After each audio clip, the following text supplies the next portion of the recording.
Hello student, welcome to our YouTube channel Ali online solution. आज हम बात करेंगे क्लास 10th की है, हिंदी मीडियम की, वर्कशीट 42 है, वृत्त की स्पर्श रेखाएं। तो देखिए, वृत्त की स्पर्श रेखाएं क्या होती हैं। कोई भी वृत्त हो, स्पर्श से मतलब पता क्या लग रहा है, टच करके, अगर वो वृत्त को टच करके गुजर रही हो, ठीक है, तो ये इस वृत्त की जो ए बी जो रेखा हुई, ये इस वृत्त की क्या है, स्पर्श रेखा है। तो ये जो रेखा है इसे हम बोलते हैं स्पर्श रेखा, ठीक है। वृत्त की बाहरी बिंदु से वृत्त को स्पर्श करे उसे हम कहते हैं वृत्त की स्पर्श रेखा।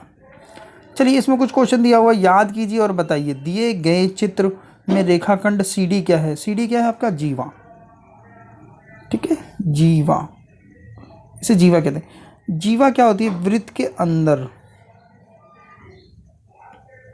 ठीक है, वृत्त के अंदर किसी दो बिंदुओं पर काटे, ठीक है, वृत्त को किसी दो बिंदुओं पर काटे, ठीक है। इधर भी हो सकता है, कहीं भी हो सकता है। वृत्त की त्रिज्या, केंद्र और चाप वृत्त के अंतर्भाग में होते हैं या बाहरी भाग में स्थित होते हैं? देखिए, त्रिज्या क्या होती है? जो वृत्त के केंद्र से, देखिए वृत्त का केंद्र क्या होता है, ये वृत्त है, तो वृत्त का केंद्र बिल्कुल सेंटर में होता है, केंद्र कहते हैं जिसे, ठीक है। चाप क्या होगा? चाप ये हो गया, कोई सा भी चाप हो सकता है, ये चाप हो गया, मान लीजिए AB, ये चाप हो गया, ठीक है। और त्रिज्या, त्रिज्या क्या होता है? वृत्त के केंद्र से वृत्त के किसी एक किनारे पर मिले, और ये पूरा का पूरा व्यास होता है। तो देखिए, वृत्त त्रिज्या या आधी, ये भी हमारी त्रिज्या हुई। तो ये सब के सब कहाँ दिख रहे हैं? अंतर्भाग, क्या दिख रहे हैं? अंतर्भाग में। तो आंसर क्या होगा? अंतर्भाग। वृत्त का व्यास, वृत्त की सबसे लंबी। अब देखिए, व्यास क्या होता है? वो रेखा जो वृत्त के केंद्र से होकर एक किनारे से लेकर दूसरे किनारे तक पहुंचती है, ये वृत्त की क्या है? स्पर्श रेखा है, वो सॉरी व्यास है। इस पूरी रेखा को हम क्या बोलते हैं? व्यास, ठीक है। तो वृत्त की सबसे वृत्त का व्यास, वृत्त का सबसे लंबी क्या होती है? जीवा बोल सकते हैं, ठीक है, जीवा बोल सकते हैं, उसको जीवा ही बोलते हैं, तो इसलिए ध्यान रखिएगा, ठीक है। आई होप समझ गए होंगे। अब इसमें देखिए, बहुत इंपॉर्टेंट है ये वर्कशीट, शुरुआत हो रही है आपके वृत्त चैप्टर का, और इसको आपने समझ लिया तो मान लीजिए आपका जो ज्योमेट्री है वो आसानी से हो जाएगी। अब देखिए, कुछ फिगर्स दे रखे हैं, आकृतियाँ दे रखी हैं। पहली आकृति में देखिए, आकृति 1 में रेखाखंड वृत्त के केंद्र से होता हुआ वृत्त को दो बिंदुओं को छूता है। देखिए, रेखाखंड, रेखाखंड क्या है? ये रेखाखंड दिख रहा है आपके सामने, वृत्त के केंद्र से, वृत्त के केंद्र से, O इसका केंद्र है, वृत्त के केंद्र से होता हुए वृत्त को दो बिंदुओं पर छूता है, तो इसे हम वृत्त का व्यास कहते हैं, ठीक है। वृत्त का व्यास क्या हुआ? जो वृत्त की त्रिज्या से बिल्कुल केंद्र से होकर गुजरे, ठीक है, और दो त्रिज्या भी बोल सकते हैं इसको। आकृति 2, आकृति 2 में रेखाखंड वृत्त के बाहर स्थित तथा वृत्त को कहीं पर भी स्पर्श नहीं करती। देख रहे हैं, ये स्पर्श नहीं करती, तो ये ऐसे ही है। अगर स्पर्श करती तो उसे हम कहते स्पर्श रेखा। जैसे कि आकृति 3 में दे रखा है, रेखा के बाहर स्थित तथा वृत्त के केवल एक बिंदु पर स्पर्श करती है। याद रखना कि वे एक बिंदु पर ही स्पर्श करेगी। जिस बिंदु पर वो स्पर्श छूती है उसे हम कहते हैं स्पर्श बिंदु, और इस रेखा को हम बोलते हैं स्पर्श रेखा, ठीक है। ये स्पर्श P इसका स्पर्श बिंदु हो गया, और AB क्या हो गया? स्पर्श रेखा हो गई। AB इसकी स्पर्श रेखा हो गई। चलिए, आकृति 4 में बात करते हैं। रेखाखंड वृत्त को दो बिंदुओं पर प्रतिच्छेद करता है। क्या किया उसने? वृत्त को क्या कर दिया? प्रतिच्छेद कर दिया, काट दिया दो बिंदु पर।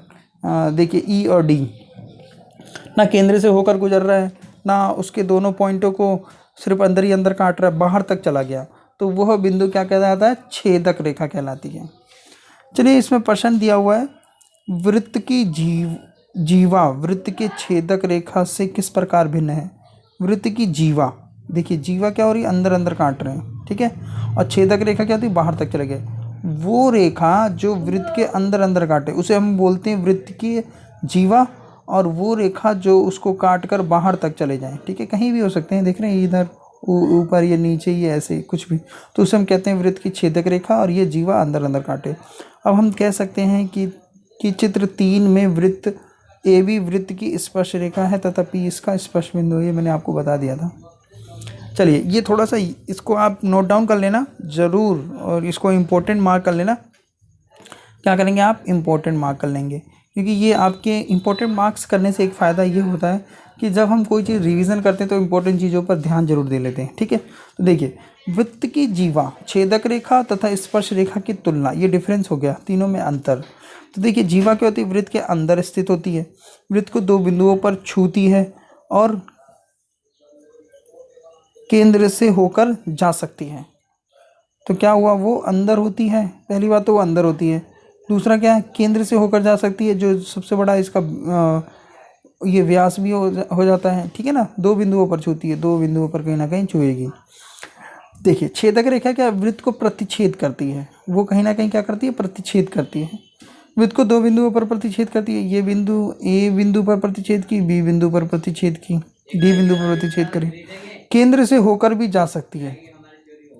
ठीक है ना, केंद्र से होकर भी जा सकता है। स्पर्श रेखा क्या है, वृत्त के बाहर स्थित होती है। वृत्त रेखा क्या हुई, वृत्त के बाहर स्थित होती है। ठीक है, वृत्त को केवल एक बिंदु पर ही वो, पी बिंदु पर ही वो क्या करेगी, प्रतिच्छेद करेगी, कभी भी वृत्त के केंद्र से होकर नहीं जाएगी। ठीक है ना, केंद्र से होकर जाने का मतलब ही नहीं बनता। ठीक है, क्योंकि वो बाहर बनती है। पहली लाइन, वृत्त तथा वृत्त की स्पर्श रेखा के उभयनिष्ठ बिंदु को डैश कहते हैं, स्पर्श बिंदु कहते हैं। ठीक है ना, क्या कह रहा है, ये पी बिंदु को क्या बोलेंगे, स्पर्श बिंदु कहेंगे ना।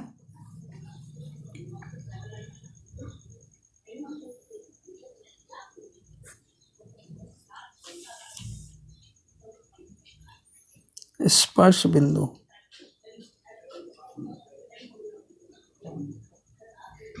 इसका आंसर हो जाएगा आपका स्पर्श बिंदु। आप एक वृत्त की कितनी स्पर्श रेखाएं बना सकते हैं, अनेक। ठीक है ना, कितनी भी स्पर्श रेखा बन सकती हैं वो, अनेक। अनेक कैसे, देखिए यहाँ हो गया, यहाँ हो गया, ठीक है ना, ये सॉरी स्पर्श रेखा है, ये भी, ये हो गई, ये हो गई, बहुत सारी खींच सकते हैं, ये हो गई, ये हो गई, किसी एक बिंदु पर ही टच करेगा, मगर अनेक रेखाएं हम वृत्त पर स्पर्श रेखाएं खींच सकते हैं। एक चित्र द्वारा वृत्त की छेदक रेखा और स्पर्श रेखा में अंतर स्पष्ट कीजिए। कई बार हम डिस्कस कर चुके हैं, छेदक रेखा क्या होगी, वृत्त को प्रतिच्छेद कर देगी, स्पर्श रेखा क्या होगी, उसको सिर्फ टच करके निकल जाएगी। ठीक है ना, सत्य और असत्य बताइए। वृत्त की छेदक रेखा एवं स्पर्श रेखा समानांतर हो सकती हैं, हो सकती हैं, बिल्कुल हो सकती हैं। देखो कैसे फिगर बना के हम समझ लेते हैं, ये मान लीजिए इसकी स्पर्श रेखा है और ये इसकी छेदक रेखा है, तो समानांतर हो सकती हैं, तो ये क्या है, सत्य। ठीक है, वृत्त की स्पर्श रेखा वृत्त को दो बिंदुओं पर स्पर्श करती है, बिल्कुल नहीं, ये हो जाएगा हमारा असत्य। वो केवल और केवल एक बिंदु पर ही उसको स्पर्श करती हैं। ठीक है, तो ये आपकी वर्कशीट पूरी सॉल्व हो गई है। आई होप आपको समझ में आ गया होगा, और इसको बहुत अच्छे समझने की कोशिश करना, ये इम्पोर्टेंट ज़रूर मार्क्स कर लेना। ठीक है, और अगर आपको ये वीडियो अच्छी लगे तो अपने दोस्तों तक भी शेयर करें, और आने वाली वीडियो प्राप्त करने के लिए इसे सब्सक्राइब करें। Okay, thank you.